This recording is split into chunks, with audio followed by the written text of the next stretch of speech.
চব্বিশের জুলাই জঙ্গি অভ্যুত্থানের মাধ্যমে বাংলাদেশে যে জঙ্গিবাদের উত্থান হয়েছে, সেই অভ্যুত্থানের মাস্টার মাইন্ড জনাব মাহফুজ আলম, আপনারা সবাই তাকে চেনেন, পৃথিবী তাকে চেনে, কারণ সে বাংলাদেশের সেই কালার রেভলিউশনের মাস্টার মাইন্ড ছিল। মাহফুজকে আজকে আমরা ইনশাআল্লাহ এখানে গণপিটুনি ইনশাআল্লাহ দিব।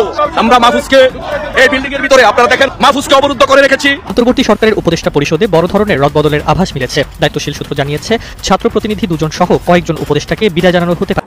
বিএনপি মহাসচিব একাধিক উপদেষ্টার পদত্যাগ চাইলেন নতুন করে। তার মানে বিএনপি এখন সরকারের সঙ্গে সম্ভবত হার্ড লাইনে যেতে চাইছে। বিএনপি বুঝে গেছে ডাকসু জাকসুতে তাদের পরাজয়ের পর জাতীয় নির্বাচনেও তারা পরাজিত হবে। আসসালামু আলাইকুম রহমতুল্লাহ। প্রিয় দর্শক, নতুন এক ভিডিওতে আপনাদের সকলকে স্বাগতম। প্রিয় দর্শক, আপনারা ভিডিওর শুরুতে ভিডিওর বিশেষ কয়েকটা অংশ এবং থাম্বনেল দেখে বুঝে গেছেন যে আসলে কতটা গুরুত্বপূর্ণ নিউজ হতে চলেছে। প্রিয় দর্শক, এর জন্য বলবো আপনারা ভিডিওগুলো না টেনে সম্পূর্ণ দেখবেন, তাহলে আপনারা সম্পূর্ণ বিষয় বিস্তারিত জানতে পারবেন। চলুন আর কথা না বাড়ি একটি লাইক দিয়ে আমরা সকল বিশ্লেষকের আলোচনাগুলো দেখে আসি। 24 জুলাই জঙ্গি অভ্যুত্থানের মাধ্যমে বাংলাদেশে যে জঙ্গিবাদের উত্থান হয়েছে, সেই অভ্যুত্থানের মাস্টার মাইন্ড জনাব মাহফুজ আলম, আপনারা সবাই তাকে চেনেন, পৃথিবী তাকে চেনে, কারণ সে বাংলাদেশের সেই কালার রেভলিউশনের মাস্টার মাইন্ড ছিল। ডক্টর ইউনূস পরিচয় করিয়ে দিয়েছিলেন। সম্প্রতি আমেরিকা সফরে গিয়েছিল, মনে আছে আপনাদের নিশ্চয়ই। সেখানে লাথি খেয়েছে, থাপড় খেয়েছে, এরপর হাইকমিশন অফিসে গিয়ে আশ্রয় নিয়েছিল, সেখান থেকে কোন রকম বেঁচে ফিরেছে। সে দুদিন পূর্বে লন্ডনে গিয়েছে সরকারি সফরে, তথ্য বাবা। যাওয়ার পর আজকে লন্ডনে মাহফুজ আলমকে নিয়ে স্লোগান হয়েছে, বিভিন্ন ধরনের ব্যঙ্গ করে স্লোগান দিয়েছে আওয়ামী লীগের নেতাকর্মীরা এবং মুক্তিযুদ্ধপন্থী একাধিক লোকজন। সব থেকে মজার যে ঘটনা ঘটেছে, তাসনিম খলিল নেত্র নিউজ নামে একটা সংবাদ মাধ্যম আছে, এই সংবাদ মাধ্যমের প্রতিষ্ঠাতা বা মালিক বলা চলে, বা সম্পাদক বা এডিটর, যাই বলেন না কেন, হোয়াটএভার। তাসনিম খলিল হচ্ছে সেই তথাকথিত জুলাই জঙ্গি উত্থানের মাস্টার মাইন্ড। মানে অনলাইনে যত ধরনের গুজব, প্রপাগান্ডা ছড়ানোর প্রয়োজন ছিল, প্রত্যেকটা সুপরিকল্পিতভাবে ছড়িয়েছে এই তাসনিম খলিল, বনিয়ামিন, আরো কতগুলো রয়েছে, পিনাকি ইলিয়াস তো আছে, এছাড়াও আরো কয়েকটা আছে, জ্যাকব মিল্টন না কি যেন নাম। এই বাস্টার, এই খনিকের ছেলেরা বাংলাদেশকে অস্থিতিশীল করার জন্য ডিপ স্টেটের টাকা খেয়েছে নাকি আইএসআই টাকা খেয়েছে জানি না, বাট বাংলাদেশকে অস্থিতিশীল করার জন্য যা যা করা দরকার অনলাইনে সবকিছু করেছে। 1 বছরের ব্যবধানে তাদের আব্বা যান ডক্টর ইউনূস তো ব্যর্থ। এখন এরা পৃথিবীর যে প্রান্তে যাচ্ছে সেই প্রান্তে বেধড়ক মানে দরানি খাচ্ছে, কেলানি খাচ্ছে। এ পর্যন্ত মাহফুজ আলমের গায়ে হাত দেওয়া হয়েছে মার্কিন যুক্তরাষ্ট্রে, কিন্তু আজকে যে ভিডিও দেখলাম, তাসনিম খলিলকে রীতিমতো লাথি মেরেছে।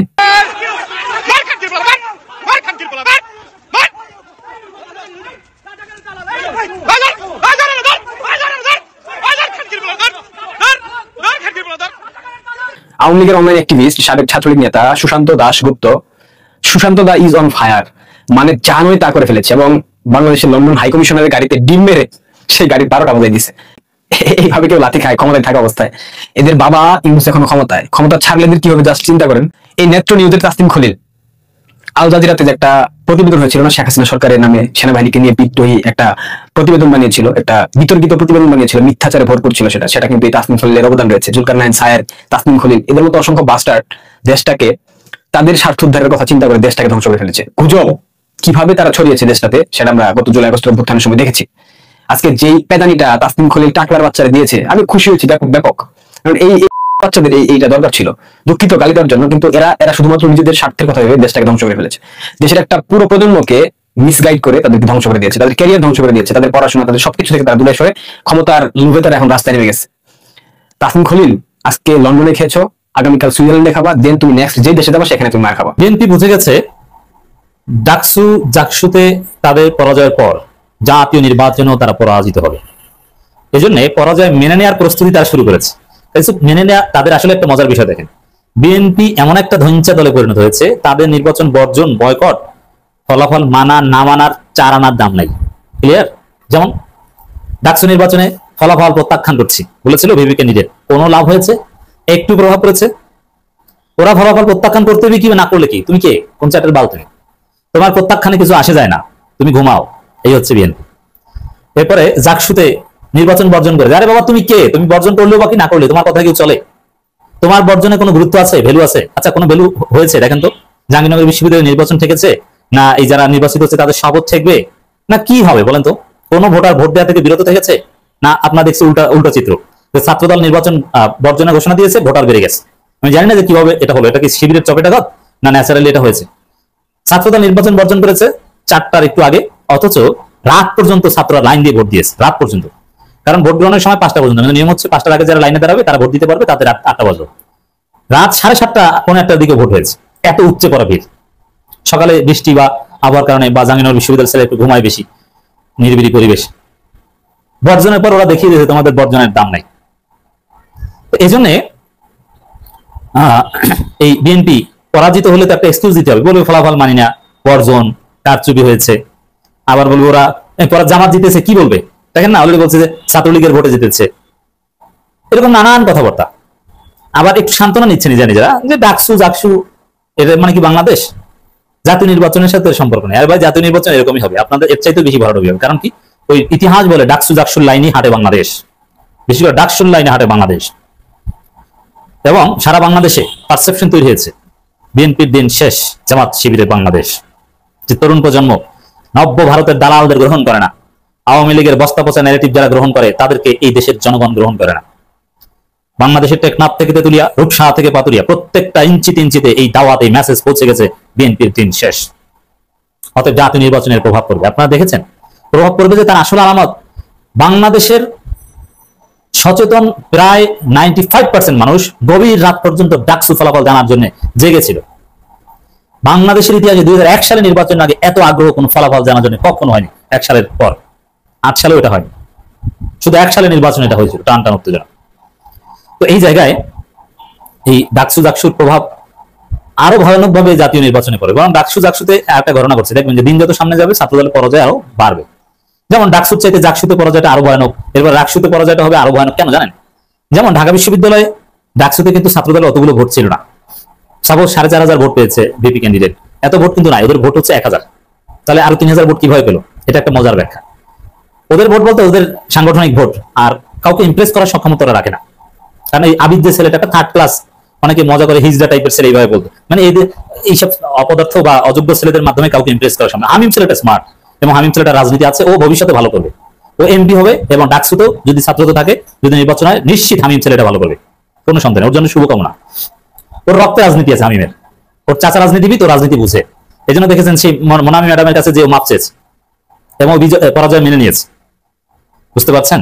আর আবিদ ও বলে ফলাফল মানি না, মানে আবার হে বিশ্ববিদ্যালয়ের মতো কথাই বলতে পারে না, ঠিক মতো বক্তব্য দিতে পারে না, ওর কণ্ঠই তো মেলি মেলি। এটা আল্লাহর দান, কিন্তু কণ্ঠ আল্লাহ যেভাবে দিক, কথার ধরনটা কিন্তু ওইভাবে সাজানো যায়, কিন্তু ওইটা ওর অযোগ্যতা, হোয়াটএভার। এই জায়গায় এই ভোটের একটা রহস্য হচ্ছে যে বিএনপি পরিবারের কিছু ভোট ছিল, যে বাবা মা, ঢাকা বিশ্ববিদ্যালয়ের শিক্ষার্থী বাবা মা, দাদা জিয়াউর রহমানের ভক্ত, খালেদা জিয়ার ভক্ত, যে নাতি বা ছেলে মেয়ে, আমার তোর ভোটটা ছাত্রদলকে দিস, যেহেতু জিয়াউর রহমান খালেদা জিয়ার দল, ওরা পছন্দ করে না, তারপরেও বাবা মার কথা দিয়েছে। এরকম করে 3000 ভোট পেয়েছে।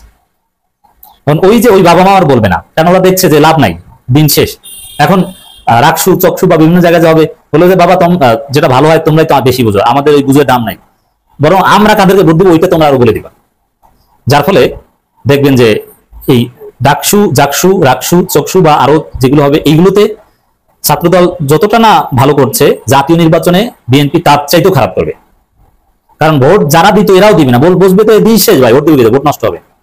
অতএব জাতীয় নির্বাচনে এর প্রভাব আরো মারাত্মক ভয় পড়বে, এটা বিএনপি জানে।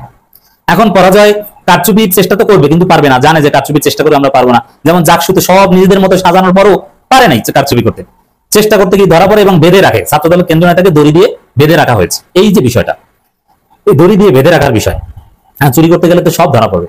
মারুফ মল্লিক চোরের মতো গিয়েছিল, রাতে ধরা পড়েছে। ওকে যে পিটায় নাই, মারুফ মল্লিককে যে দড়ি দিয়ে বেঁধে রাখে না, এটাও ভাগ্য বড়। এখন তো দর্শক, এখন আশা বর্ষা শেষ, এখন রাস্তা একটাই, কি বলতে হবে যে নির্বাচন কারচুপি হয়েছে। যদিও এই কারচুপির কথা বলেও আবার ওরা মাপ চায়। এরা কারচুপির এদের অভিযোগগুলো কেমন দেখেন, মানে বোরখা পরা দেখলেই ছাত্রী সংস্থা, নারী প্রক্টর বিশ্ববিদ্যালয়ের, সে নিয়ন্ত্রণ করছে, বলে যে ছাত্রী সংস্থা ভোট চুরি করছে, চেনে নাই, বুঝে না। এই হচ্ছে ওদের ভোট চুরির অভিযোগের সত্যতা। আবার ঘন্টা বাজানো, পুরুষ যে কেউ ঢুকলে, এটা ঐতিহ্য নিয়ম, নারী হলে পুরুষ ঢুকলে ঘন্টা বাজাতে হবে। ঘন্টা বাজিয়েছে, এরা বলে যে ঘন্টা বাজিয়ে ভোট চুরি করে। মানে এই ছাত্রীগুলো জানেও না যে ঘন্টা বাজানোর এটা হেকমতটা কি। বলেছে যে শিবির ভোট চুরি করেছে, দেখেছে। কে দেখেছে? বান্ধবী। কোন বান্ধবী? চ্যানেল ঝিরঝির, ওই বান্ধবীটার অস্তিত্ব নাই। এই হচ্ছে ওদের কারচুপির অভিযোগ। কারণ তারপরও এই একটাই জিকির, এটা হচ্ছে পরাজয় মেনে নেওয়ার একটা ইঙ্গিত। কি যুবদল সভাপতি বলছে ইলেকশন ইঞ্জিনিয়ারিং এ শেখ হাসিনাকেও তারা ছাড়িয়ে গেছে। বলছিলাম বিএনপি মহাসচিবের উপদেষ্টাদের পদত্যাগ চাওয়ার কথা। বিএনপি মহাসচিব আজকে স্পষ্ট করে বলে দিয়েছেন যে তারা অন্তত 2 জন উপদেষ্টার পদত্যাগ চান। দৈনিক আজকের পত্রিকা তারা শিরোনামটা করেছে এইভাবে, তাদের শিরোনামটা দেখে নিতে পারেন। সেখানে বলা হচ্ছে নির্বাচনের তফসিল ঘোষণার আগেই 2 উপদেষ্টার পদত্যাগ চাইলেন ফখরুল। অর্থাৎ তফসিল ঘোষণার আগেই 2 উপদেষ্টার পদত্যাগ চাইবেন এবং সেই 2 উপদেষ্টাকে খুব সহজেই বোঝা যায়। 2 জন ছাত্র উপদেষ্টা যারা রয়েছেন আসিফ মাহমুদ সজীব ভুঁইয়া এবং মাহফুজ আলম, তাদেরই পদত্যাগ চেয়েছেন। বলেছেন তারা থাকলে সরকারের নিরপেক্ষতা বজায় থাকে না। সেটা বহুদিন থেকেই বলা হচ্ছে, কিন্তু তারা সরছেন না। মাঝখানে আসিফ মাহমুদ সজীব ভুঁইয়া ঘোষণা দিয়েছিলেন যে তিনি নির্বাচনকালীন সরকারে থাকবেন না, তিনি এবং আসিফ মাহফুজ আলম থাকবেন না, আরও একাধিক উপদেষ্টা থাকবেন না, এরকম আভাস দিয়েছিলেন। কিন্তু সেটা কবে তারা পদত্যাগ করবেন, সবকিছু গুছিয়ে নিয়ে, এনসিপির জন্য সবকিছু গুছিয়ে নিয়ে একেবারে তফসিল ঘোষণার আগে পদত্যাগ করবেন কিনা সেটা নিয়েও আলোচনা হয়েছে। মির্জা ফখরুল স্পষ্ট করে বললেন তফসিলের আগে তাদেরকে পদত্যাগ করতে হবে। সেটা যদি তফসিল ঘোষণার আগের দিন হয় তাহলে কি হবে? তাহলে তো তারা অনেক বেশি সময় পাচ্ছে নিজেদেরকে গুছিয়ে নেয়ার, সরকারের থেকে সরকারি সুযোগ সুবিধা ব্যবহার করে নিজেদের নির্বাচনী আয়োজন গুছিয়ে নেওয়ার এই সুযোগ বিএনপির রাজনৈতিক দুর্বলতার জন্যই যে তারা পাচ্ছে, এটাও অনেকে বলে থাকেন। কি বললেন বিএনপি মহাসচিব? বললেন আগামী জাতীয় সংসদ নির্বাচনকে নিরপেক্ষ করতে নির্বাচনের তফসিল ঘোষণার আগেই অন্তর্বর্তী সরকারের উপদেষ্টা পরিষদের 2 ছাত্র প্রতিনিধির পদত্যাগের দাবি জানিয়েছেন মির্জা ফখরুল। বলেছেন ওই 2 উপদেষ্টার ব্যাপারে আমরা আগেই বলেছি তারা উপদেষ্টা পরিষদে থাকতে পারবেন না। ডক্টর ইউনূসের উচিত নির্বাচন নিরপেক্ষ রাখতে তাদের চলে যেতে বলা, তা না হলে প্রশ্ন উঠবে। বেসরকারি একটি টেলিভিশনে দেয়া সাক্ষাৎকারে তিনি এই মন্তব্য করেছেন। বলেছেন নির্বাচন ঘিরে সংকট বাড়তে থাকলে অনিশ্চয়তায় পড়বে পুরো জাতি, যা থেকে বেরিয়ে আসা কঠিন হবে। শেখ হাসিনা সম্পর্কেও তিনি মন্তব্য করেছেন।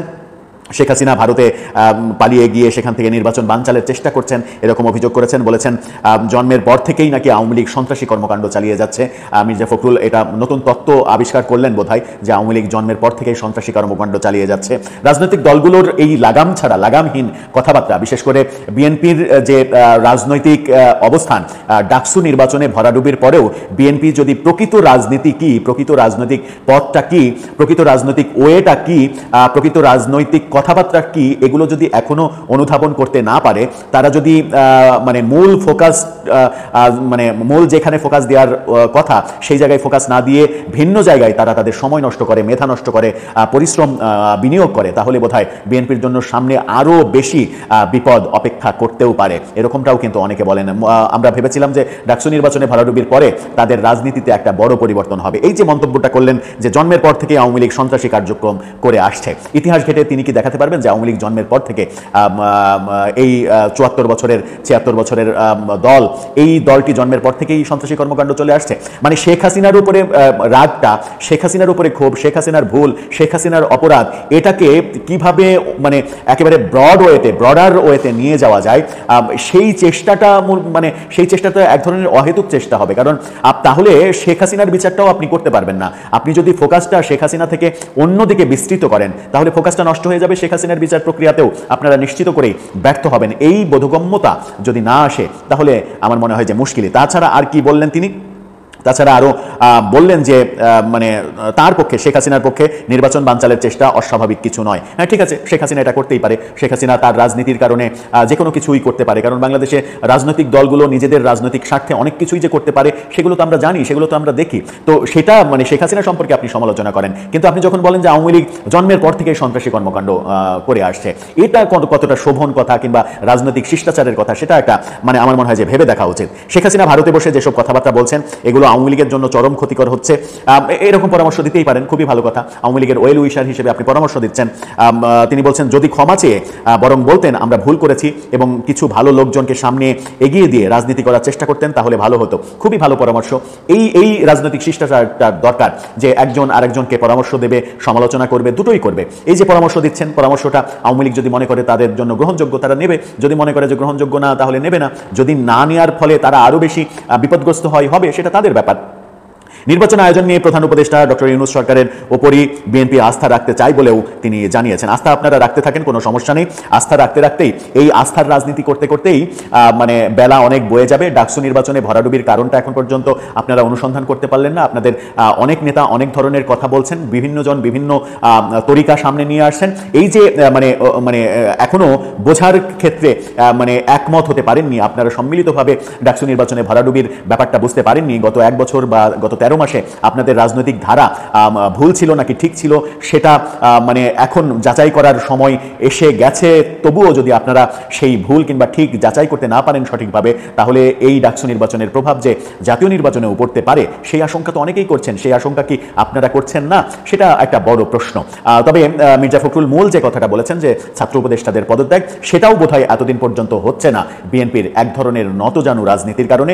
বিএনপি ওই অর্থে সরকারের প্রতি কোনো ধরনের চাপ তৈরি করতে পারেনি বলেই সরকার এনসিপির জন্য এত কিছু করেছে। বিএনপি চুপচাপ দেখেছে, সরকারে বসে থেকেই সরকারের উপদেষ্টারা এনসিপির হয়ে বিভিন্ন কর্মকাণ্ড পরিচালনা করছে। প্রদর্শক আপনারা একে একে সকল বিশ্লেষকের বক্তব্য শুনলেন, অবশ্যই আপনারা বুঝতে পারছেন যে আসলে কতটা গুরুত্বপূর্ণ নিউজ ছিল। প্রদর্শক এর জন্য বলবো আপনাদের যদি কিছু বলার থাকে অবশ্যই কমেন্ট বক্সে জানিয়ে দেবেন। আরও এরকম নিত্য নতুন আপডেট নিউজ পেতে আমাদের এই নিউজ চ্যানেল লেখা আছে, এই চ্যানেলটি সাবস্ক্রাইব করে পাশে থাকবেন। ধন্যবাদ।